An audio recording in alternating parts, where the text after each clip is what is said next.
So welcome back to another video. Now in today's video we have the final two units of the update, that being the Priestess and Goblin Killer from the Battle Pass, the tier 25 and 50 unit. So the first unit that we will be checking out is Priestess. She is holy typing, 1500 to place down, and is a full placement unit. On placement she is a full AoE and has a pretty small range. Looking at her attacks, it is Sleeping Mist at 10,000 and Invisible Barrier at 32,700. This gives her a total cost of 34,200 yen, with a maximum cost of all four being 136,800. So her second attack is a clone, and then her third attack is a thick line. So she is a support, so we will not be going over her DPSs. So let's get straight into looking at her passive. Her passives is God's Light, attacks stun enemies for 2 seconds. When attacking an enemy that is on stun lockout, slow them by 30% for 10 seconds. Her second passive is God's Mercy. Anytime an ally in range is inflicted with a debuff, after 5 seconds, cleanse that ally of all debuffs with a local cooldown of 10 seconds. Going over her passives, I actually really like her first passive, but her second passive not so much. So going over her second passive first, so she applies a cleanse to allies that get debuffed within her range. So if I go ahead and place a Vegeta down to start getting debuffed right now, after 5 seconds, she will cleanse them. But you will see a problem right now. So he got cleansed, but he's attacking straight away again, so he's going to get debuffed. Now that he's at his maximized debuff at 30% attack, she will never cleanse him because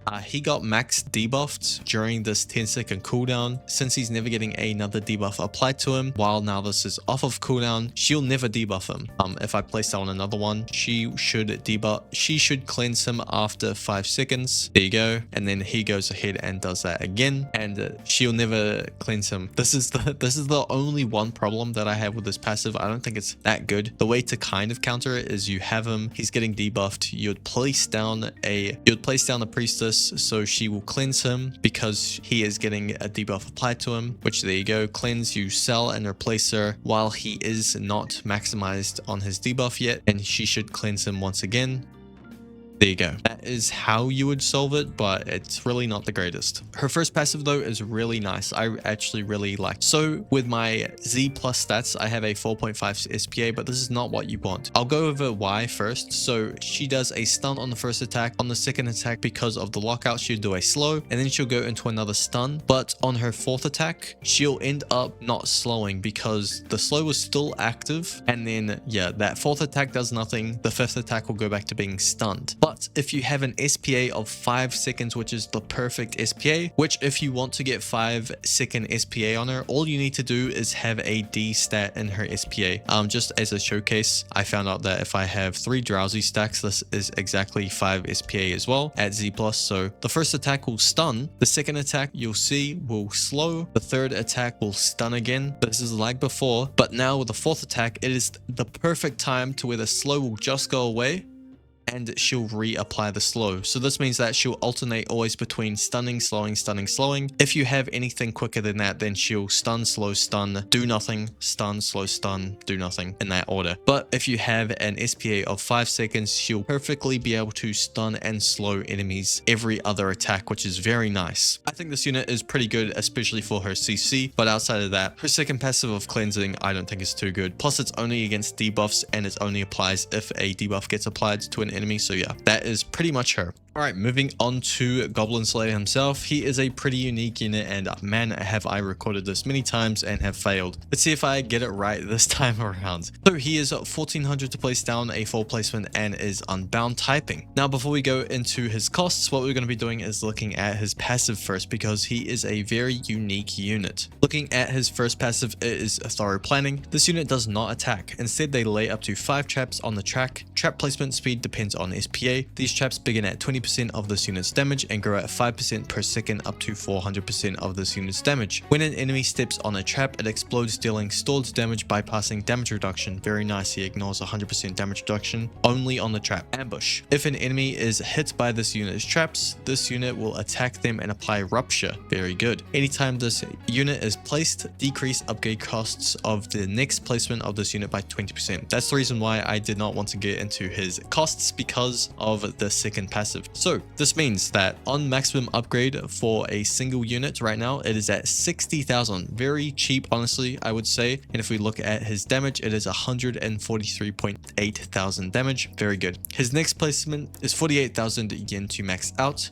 Third placement is 36.5 thousand yen to max out, and his final placement is 42.8 thousand yen to max out. Pretty good. This means that it is a total of 169.6 thousand yen to max out all. Alright, so now moving on to how his traps work. How he places traps on the track is that he will pick the closest part of the track to him and place a trap down. After that first placement of a trap, he will always place traps after that initial placement, and then it will also tie into the closest part of the track. So I don't know on this placement, but he might completely skip this part and place over here. Okay, no, he placed right here, but in other placements he can skip parts of the track to place to a nearer part of the track. The other thing to note with the traps is that, there you go, as you can see, he skipped this part of the track and placed here because this is technically closer than if he were to place right here. So if I were to spawn an enemy in, when they come through, he'll always attempt to do a follow-up on that enemy. One thing to note with this though is that he will only deal damage on the follow-up if the enemy triggers a trap within his range. So we'll see on these first two traps, this enemy should get followed up,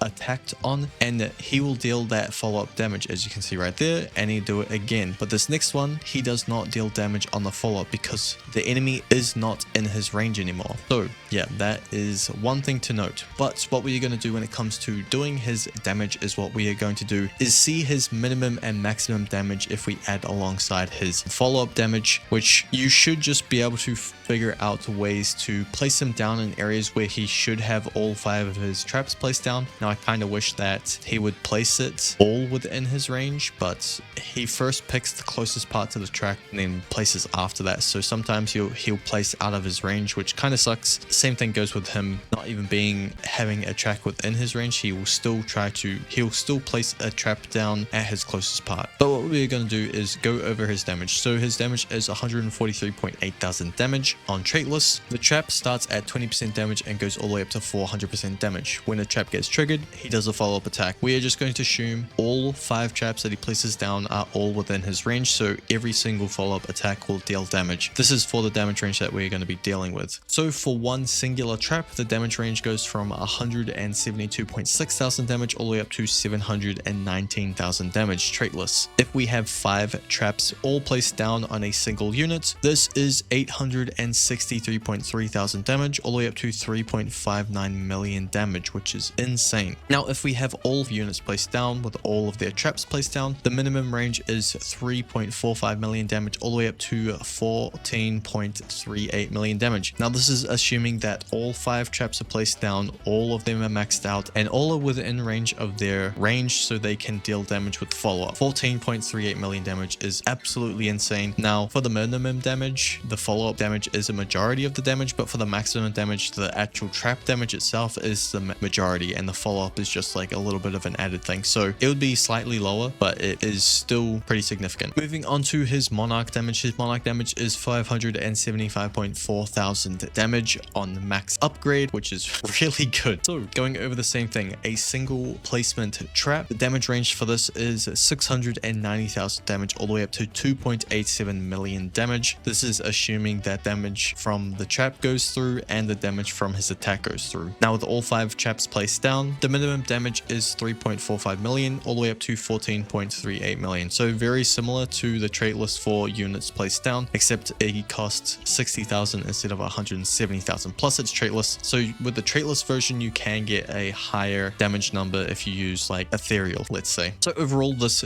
unit is really good. It does have a little bit of downsides, like his follow-up attack does not deal damage. If he does place a trap that is not in his range, he will still apply the rupture though, which is pretty nice. But yeah, outside of that, he is a solid unit. Good to see Usopp in the game again. Anyway, this is going to be me. I appreciate it if you have watched this far through the video. See ya.